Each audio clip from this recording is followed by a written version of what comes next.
आज हम आप लोगों को ग्रहों की दृष्टियों के बारे में और उनके आपस में संबंधों के बारे में जानकारी देने वाले हैं। आप लोग अंत तक हमारा वीडियो देखें और हमारे चैनल को सब्सक्राइब करें। तो साथियों, देखते हैं कि जो नवग्रह होते हैं वो किन किन स्थानों पर कितनी दृष्टि से देखते हैं। ज्योतिष में ग्रहों की दृष्टि का विशेष महत्व होता है। जब कोई ग्रह अपने मित्र भाव को देखता है तो उस भाव को बलवान करता है। जब कोई ग्रह अपनी मित्र राशि को देखता है तो उस राशि को बलवान करता है। या जब किसी पाप ग्रह की दृष्टि किसी भाव पर पड़ती है तो उस भाव को वो निर्बल करता है, मतलब उसके प्रभाव को कम करता है। इसलिए कुंडली देखने के लिए ग्रहों की दृष्टि का ज्ञान होना परम आवश्यक है। तो साथियों, फिर हम आपको बता रहे हैं कि सूर्य आपके सामने ये कुंडली बनी है, इसके माध्यम से आपको दृष्टियों का हम परिचय करा रहे हैं। तो ये प्रथम भाव है, ये द्वितीय, ये अंक जो लिखे हैं ये 12 कुंडली के भाव हैं जो आप लोगों को बता चुके हैं। तो कोई भी ग्रह कहाँ पर कितनी दृष्टि डालता है आप इस कुंडली के माध्यम से देखेंगे। सूर्य, चंद्रमा, बुध और शुक्र, ये 4 ग्रहों की दृष्टि समान होती है। मतलब जहां जहां पर सूर्य देखता है वहीं पर चंद्रमा देखता है और वहीं पर बुध और शुक्र की दृष्टियां पड़ती हैं। यहां हमने चारों को एक साथ लिख दिया है। अब आप देखेंगे कि ये प्रथम भाव है।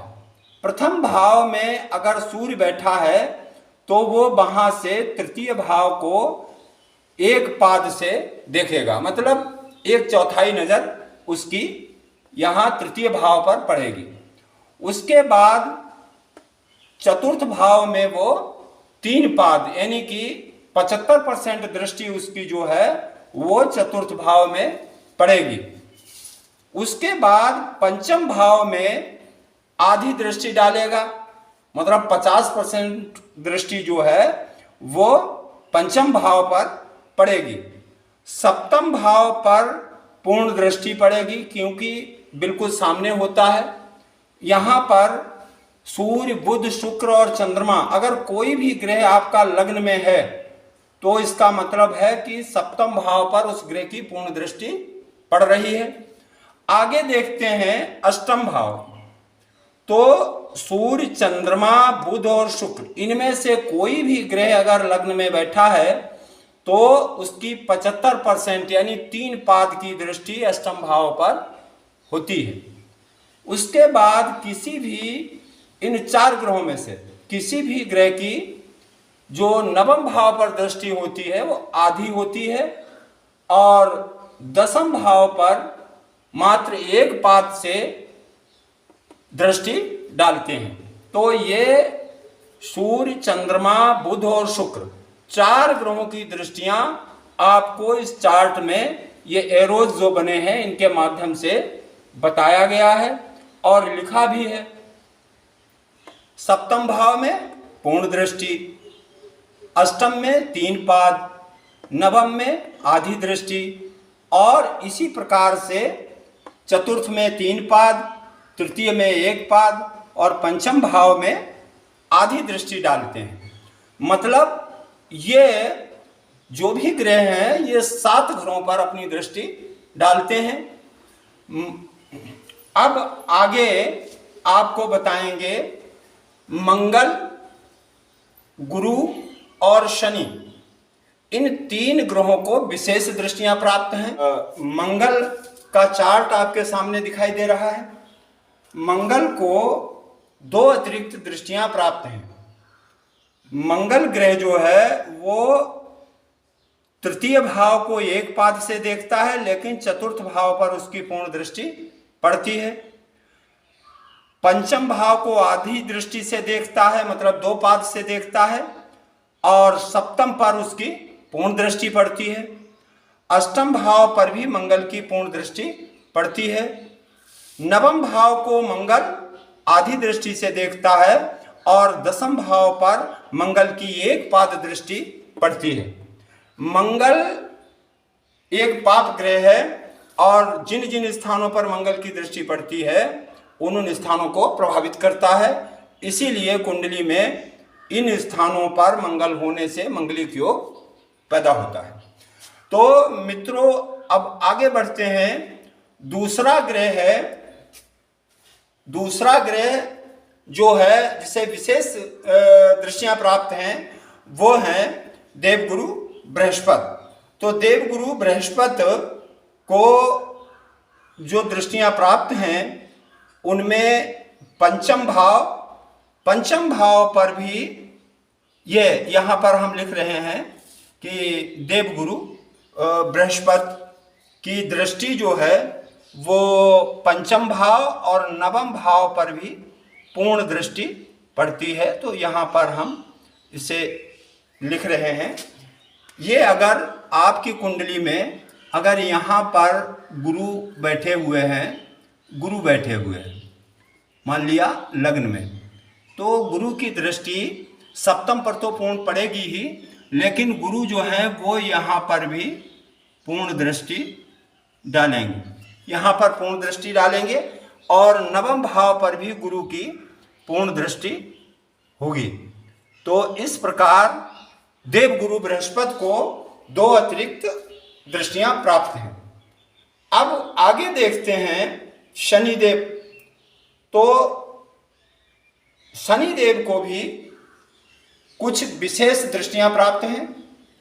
शनिदेव के बारे में अगर यहाँ से आप इसे शनि लिखते हैं, शनिदेव को विशेष दृष्टियां जो प्राप्त हैं वो हैं यहाँ पर शनिदेव और लिख देते हैं। तो शनिदेव की पंचम भाव पर आधी दृष्टि ही पड़ती है। पंचम भाव पर शनिदेव की आधी दृष्टि पड़ती है। आधी दृष्टि जो है वो शनिदेव की पंचम भाव पर पड़ती है। नवम भाव पर भी शनिदेव की आधी दृष्टि भी पड़ती है। नवम भाव जो होता है भाग्य का, उस पर भी शनिदेव की दृष्टि आधी पड़ती है। और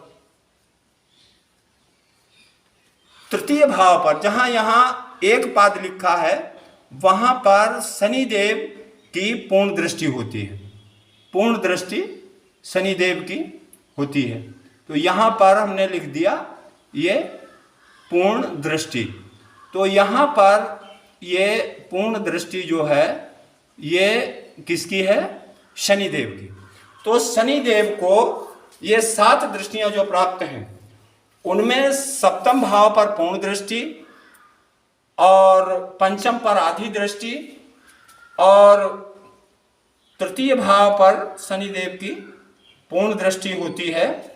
चतुर्थ भाव पर 3 पाद दृष्टि चतुर्थ भाव पर शनि की होती है। शनिदेव को विशेष दृष्टियां जो हैं वो तृतीय और दसम भाव पर भी शनिदेव की पूर्ण दृष्टि होती है। ये आपको यहाँ पर ध्यान देना है कि शनिदेव अगर लग्न में है तो यहाँ दसम भाव पर भी पूर्ण दृष्टि पड़ेगी। तो ये शनिदेव की गतियां हैं। दृष्टि तृतीय भाव को शनिदेव पूर्ण दृष्टि से देखेंगे, सप्तम भाव को पूर्ण दृष्टि से देखेंगे और जहां पर बैठे हैं वहां से दसम भाव को भी पूर्ण दृष्टि से देखेंगे।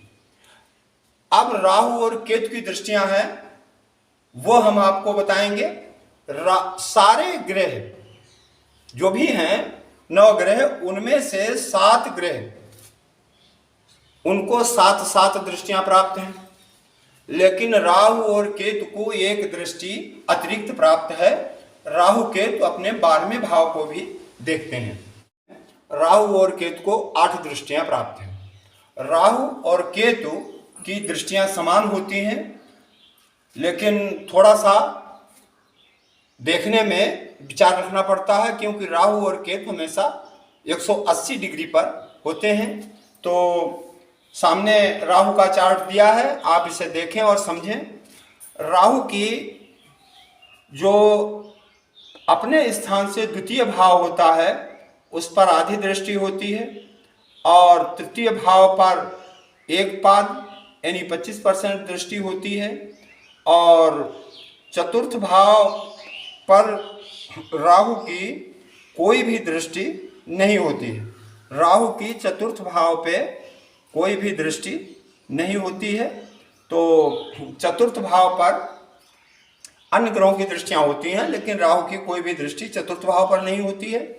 पंचम भाव पर राहु पूर्ण दृष्टि से देखते हैं, और षष्ठम भाव को एक पाद से राहुदेव देखते हैं, षष्ठम को एक पाद से देखते हैं, और सप्तम पर पूर्ण दृष्टि, ये यहाँ पर एरो का निशान नहीं लगा है, हम लगा देंगे, आप इसे देखिए। तो ये जो छठा भाव है यहाँ राहु की एक पाद दृष्टि पड़ती है। सप्तम भाव पर राहु जो है पूर्ण दृष्टि डालते हैं। नवम भाव पर भी राहु की पूर्ण दृष्टि होती है, और अष्टम भाव पर राहु की कोई भी दृष्टि नहीं होती है। दसम भाव पर राहु की आधी दृष्टि होती है, एकादश भाव पर राहु की दृष्टि नहीं पड़ती है, और फिर द्वादश भाव को राहु पूर्ण दृष्टि से देखते हैं। अब आपको देखना है कि द्वादश भाव की दृष्टि केवल राहु और केतु को प्राप्त है।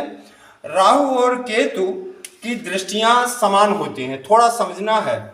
यहाँ पर राहु है तो राहु की 12वां स्थान ये पड़ेगा, 1 2 3 4, ये गिनती करने से राहु के लिए 12वां स्थान ये पड़ेगा।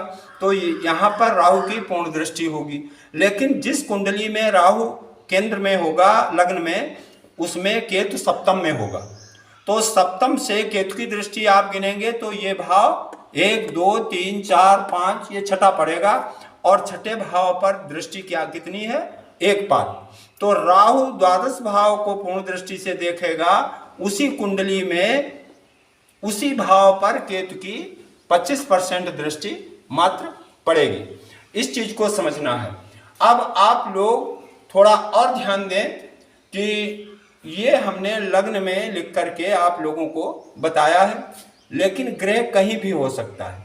माना कि अगर सूर्य यहाँ पर है तो सप्तम भाव ये पड़ेगा, लेकिन अगर कुंडली में सूर्य यहाँ द्वितीय भाव में है तो उसका सप्तम भाव ये पड़ेगा। यानी यहाँ पर बैठा हुआ ग्रह अपनी सप्तम दृष्टि से कुंडली के अष्टम भाव को देखेगा।